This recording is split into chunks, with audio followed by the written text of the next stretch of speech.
You're watching Capitol View, Sunday morning talk focused on the political scene in Arkansas. Well, Arkansas has the highest maternal mortality rate in the United States. Here to talk about why and what we can do about that are two of my guests today. Olivia Walton, she is the chair of the Crystal Bridges Museum of American Art, and she is a co-founder of the Heartland Summit, and Dr. Nirvana Manning, who is the chair of the UAMS Department of Obstetrics and Gynecology. Thank you both for being here. Well, thanks for having us. I did not fumble over those introductions much at all, so I consider this a successful interview already, but thank you both for being here. Olivia, I'm going to start with you. We know Arkansas and the nation is facing a maternal mortality crisis here. What got you involved in this in the first place? Well, first of all, Roby, it's great to be back. Yes. Nice to be down in Little Rock, and always a pleasure to be with Dr. Manning, who I admire so much. Well, as you know, I now have 3 little kids. We just had our 3rd baby 6 months ago, little boy, and he's extremely cute.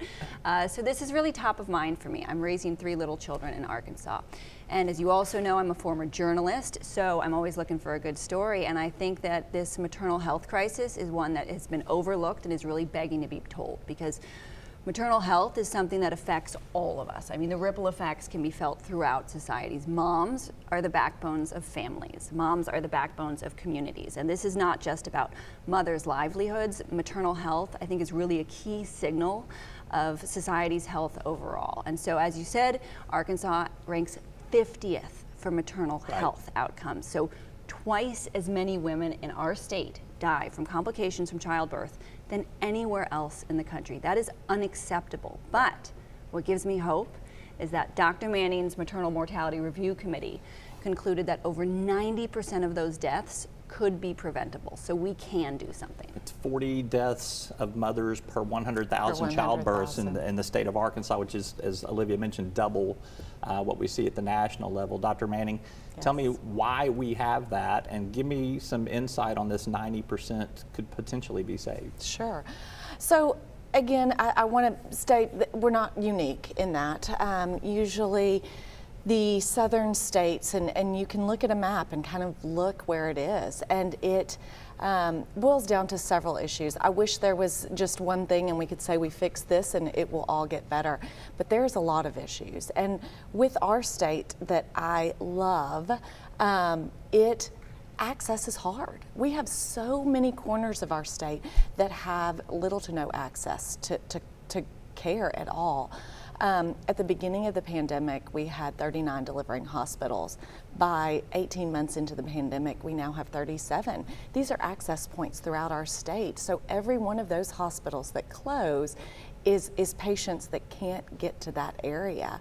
And you know, as we sit in the center at UAMS and take these calls, patients say from Magnolia that need to go get care, it's an hour-and-a-half drive to be able to get that. And during your pregnancy, I mean, as you know, we all know, it's several visits you've got to get to be able to get that. So, you know, access is an issue, the rural aspect of it, in just poverty and access to, you know, the quality maternity care that they need. Personal health is a big part of it too. If you go into a pregnancy and you don't have good health, you are not going to come out of a pregnancy with good health either. And Arkansas has poor health in general. How much of that is a factor in contributing to this to this problem? Well, it's huge. You know, the acuity of the patients that we have seen, and I've been practicing now for close to 17 years in our state, the acuity from when I started my residency, and by that I mean the incidence of diabetes, hypertension, obesity in our state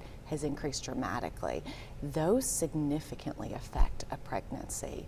As we sit on this Maternal Mortality Review Committee, we kind of break down those things, and you can see the things that rise to the top, and many of them are absolutely, as you said, pre-existing conditions that if we could have optimized in a better way before they even got into pregnancy, we wouldn't be behind the 8 ball nearly as much. You mentioned that the hospitals closed during, the 2 hospitals closed during the pandemic, but we also saw an explosion of telehealth during the pandemic. Olivia, tell me what you think that potential is for telehealth to be transformative in not just addressing this issue, but healthcare in general. Yeah, I think there's a huge opportunity for telehealth to be part of the solution. You know, of course, we are a state that's rural. We're just never going to have the population density for all of our counties to have a big hospital. But there are workarounds. So there's promise with telehealth. Of course, not everybody in the state does have reliable access to high-speed internet. They're working on that. That's right. So. Hey, we're working on that at Heartland Forward Yes. as well, trying to expand access to affordable broadband across the state. So there's great opportunity, but maybe the bigger opportunity is really in some of the workforce training. You know, there are some providers in rural, like community healthcare workers. You know, we can train up more doulas, we can train up more midwives. There's several pieces, you know, on the sort of ladder of care that could be accessible to women that we can just, you know, make a couple tweaks with training and reimbursement and really just open up a whole different level of care to women across the state, no matter where they live. I want to get both of you to give me a take on this. There was a recent documentary that you guys have been a part of that have helped showcase and highlight this issue for Arkansas. Give me a little background on what that documentary was about, what you hope comes from the conversations around this documentary. Sure. So Every Mother Counts do these documentary series throughout the state, and they approached us probably, goodness, what feels like a long time ago, but probably more like 2.5 years ago, and really wanted to focus on the postpartum period in our state. And the way these are so highly just productive, and they speak to people because they do tell the stories. It's very much the stories behind it, which I think resonate with people more so. And they took several families and followed them throughout their postpartum period. And I think just talking about the mental health issues, talking about kind of the access issues that they, and that isolation they felt, I think elevates that story and makes it resonate with more people. Yeah. Olivia?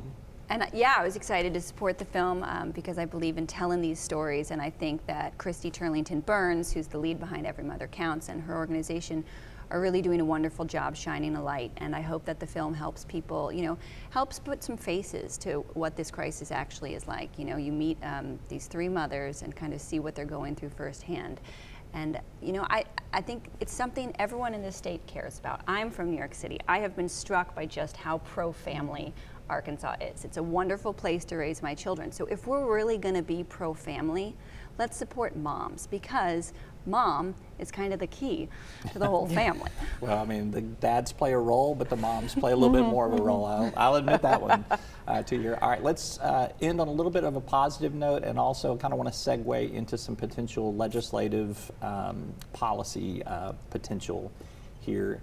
You got prenatal care, you got during delivery, and you got postpartum care right there. Where do you put the most emphasis to make a difference at this point in time? Oh goodness, that's so hard, because I really want all of those. I want every aspect of that, because I really think, just as you pointed out, to get people optimized before they even get pregnant, make sure they have all of the bag of tricks. They have, and if they didn't want to get pregnant, they have the access to do that. During pregnancy, I want them to have quality health care, whether that be through telemedicine, whether that be some innovation. Do we create centers where we can take, you know, there's centering in pregnancy, can we take that around our state and create hubs where prenatal care can happen? But the postpartum aspect is something that I think we've kind of put to the wayside a lot, and there's so much that can happen in that. There was a bill in the legislature to expand Medicaid expansion. I think it only had about a $1.8 million state price tag on it. It was going to get $10 million worth of Medicaid care. It did not move out of committee. It was to expand postpartum services for 12 months after birth. I'm glad you brought that up. I think that is the #1 thing we need to do as a state right now, is to expand Medicaid coverage for that postpartum period, expand it from 60 days to the full year. 50% of births in our state are Medicaid births.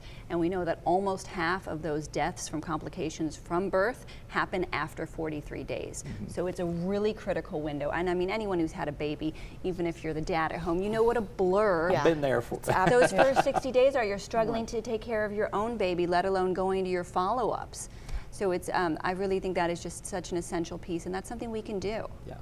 I think we've got a couple of legislators that I can personally get in a headlock and we will get we'll get that push. I think there'll be a Medicaid special session later this year. I think this is a topic that could be on the agenda for Hey, that. well, We hope so. Yeah, we hope so, and I appreciate you talking about it. You know, it doesn't need to just be women talking about it. We need guys like you, Roby.